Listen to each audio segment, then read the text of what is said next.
Hi, I know that you've been waiting for some time, for quite patiently for me to keep writing or to record the rest of my book, but as a special needs mom, I am busy. So, well, let's just get into it, as they say. And so the next chapter of the book is called One of a Kind Mother. So again, hi, my name is Esty, which is a pretty unique name.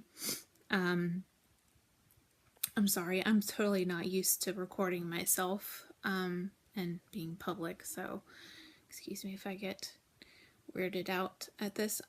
Obviously, I'll get used to it after some time, but anyway. I'm outgoing, but at the same time, I'm shy. I'm an kind of like an oxymoron in that, like, I'm outgoing but shy, and then I'm an open book, but at the same time I keep myself kind of reserved because I've been burned too many times. Anyway, so I'm the second oldest of 8 kids, and why that's important is because when doctors go into looking at the genetics, then obviously they have to look at the numbers because of the fact that they're looking into the family genetic makeup to try to find out where the genetic issues are, what they contributed to.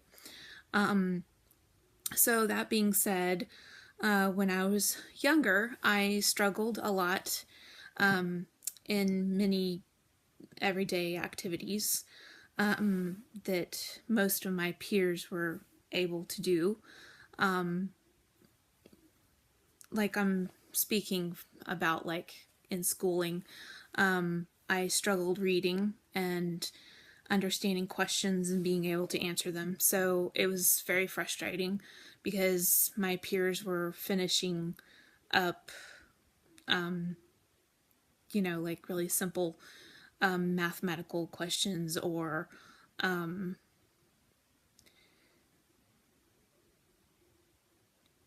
math, history, science. Anyway, just really struggled through school and wondered why I was different from everyone else and why I was struggling so hard. So years and years later, after having my son, come to find out through a lot of genetic testing that I am the genetic carrier and that I have the mutation. And so I have a form of Rett syndrome. Of course, I don't know exactly what the statistics are now, but years ago it used to be that there were only like 1,000 women. I mean, 1 in 1,000 women. Sorry, there's a big difference there. 1 in 1,000 women that have Rett syndrome, and the males, however, they don't usually survive. They usually die right after birth. So after doing a lot of genetic testing within my family, also, they came to find out that my son not only survived, but he has the deletion of the Rett syndrome, or the MECP2 deletion. I can't get into explaining all that to you because I'm not a geneticist. I'm pretty smart, but going through all those numbers and where it is on the diagram and all of that is very complicated. So, okay, anyway. But yeah, Jacob has the deletion of Rett syndrome. The females, they usually, I think about the year 6 years old is when a normal girl will start to digress to the point that when they're about 30 years old, they have such bad dystonia and muscle issues that they can hardly function. And so Jacob, on the other hand, was pretty much born like a 30-year-old woman with Rett syndrome, except that actually when he was little, he had no tone whatsoever. He was actually floppy. He couldn't hold up his head. He wasn't crawling or anything like that. And so around that time, my little sister had got a injury in gymnastics. So we took her to the orthopedic doctor, and my mom had said, while we're here, why don't you look at my grandson? And so that's when we started all kinds of therapies and everything. And then got into Greenwood Genetics. They're located in Greensville. And then we started learning more and more about Jacob. And so Jacob, I'm going to get more into Jacob and you meeting him in the next chapter, but Jacob is nonverbal. He can't talk. So it's very difficult because, put yourself in a mother's shoes where a baby, they cry if they're hungry, they cry if they're tired, they cry when they're dirty. Well, Jacob he's 12 and a half. He's almost 13 years old. And he's nonverbal. So when he is whining, it could mean he's thirsty, he's tired, he's bored, he wants to play outside, he wants to play with someone. It could be a million different things. So it's very frustrating at times because you don't know what he's trying to say. However, myself and my husband and my mom know him, I would say, the best, and can kind of remedy some of his needs because we kind of know what his whines are or what they mean. And when you get to meet him, he's so charming. The way that you are able to communicate with him, he understands everything you say to him, but he communicates with you through his eyes, and that a lot of people don't really realize when you're talking to someone how your facial expressions are so much involved, which you kind of learn when you're taking sign language or something. You kind of learn that somebody's sad or mad, or they have so much facial expression. And Jacob's really good at being able to kind of tell you what he's thinking and feeling. The way that he tells you I love you is the emotions in his eyes. Well, anyway, so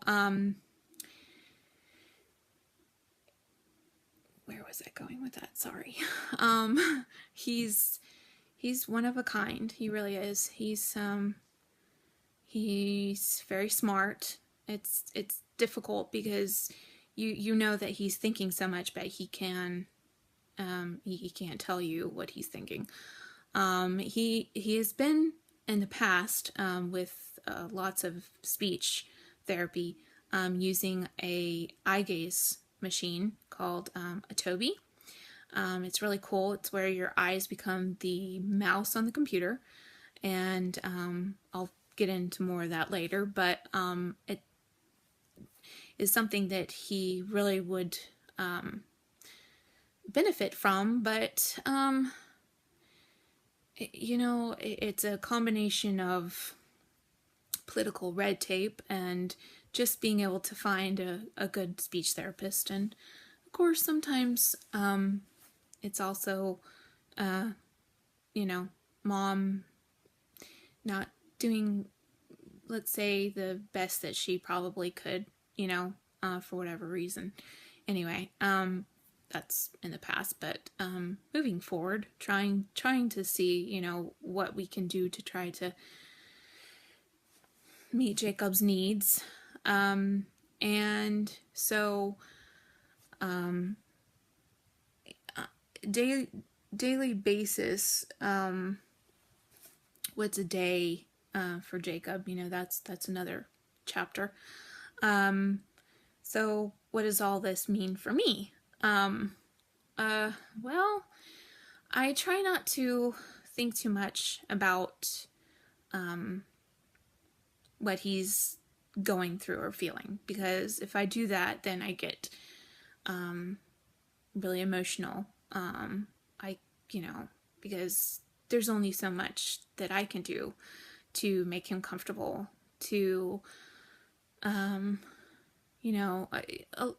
sometimes just going in there and just letting him know, Jacob, I'm here for you.